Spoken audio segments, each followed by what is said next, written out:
Hello fellow job seekers, this is Anthony from Highway HQ. I'm the author of How to Find a Job in 6 Weeks, a very successful book on job hunting. I'm also a very experienced HR professional and I've been in human resources for over 30 years. I've recruited tons of people. So I'm well versed to give you the insider tip on a particular question that is designed to knock you out. Hasta la vista, finished. Get this question wrong and you've got a very slim chance of making it through the interview. So you're probably asking me, what is this question? It's a behavioural question, otherwise known as a technique of behavioural event interviewing. Some call it situational analysis. It doesn't matter. It has an underlining tone, and that is that a predictor of future performance is based on your previous performance. The question is designed to dig up examples of your past work style, past achievements, behaviours, outcomes, in order to determine your future work, your future capability, your future style of working. The question is presented like this: tell me a time when, or describe to me a situation when. At this point, the recruiter's inviting you to take control of the narrative. I think that's great. You get to pick the example.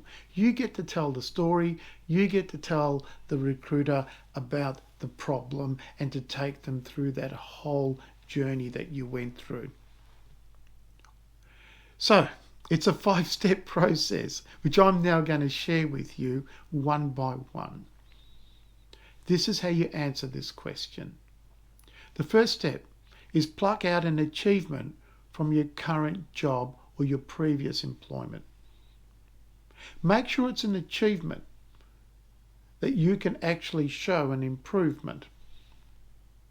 Make sure it's an achievement where you solved a problem, something really tangible. In some cases, it can be a change to a process flow, an administrative task. You eliminated something. You made an improvement. You removed non-value activity. That is good. Use that if you can. Step number 2, describe what was the problem that you were trying to resolve. An achievement comes from a problem in the workplace, an inefficiency. Describe what that problem was. Were you having problems with customers and delivery? Were you having problems with the quality of the product? Were you having problems in the manufacturing process? Were you having technical problems with a program that wasn't working? It doesn't matter what it is. Just describe what the problem was to the business in the best way that you can. The third step is, how did you go about resolving the process? Or how did you go about resolving the problem? Talk about the things that you did to resolve the problem. Did you do some research? Did you analyse data? Did you seek information from other departments?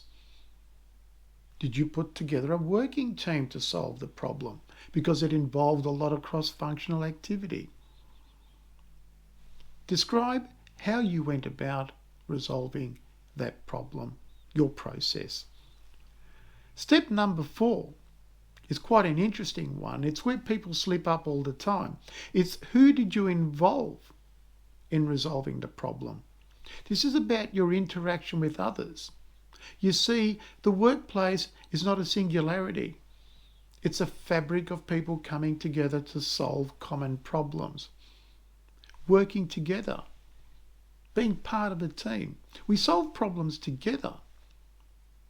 And quite often, really smart people in professional roles, in senior roles, forget to talk about their engagement of other people in solving the problem. Recruiters want candidates that know how to work together, that can influence, that can drive change, that are inquisitive, and that can only happen by engaging the people around you that have other skills and other resources. That is a really important tip, by the way. The last step, step number 5, is prove it.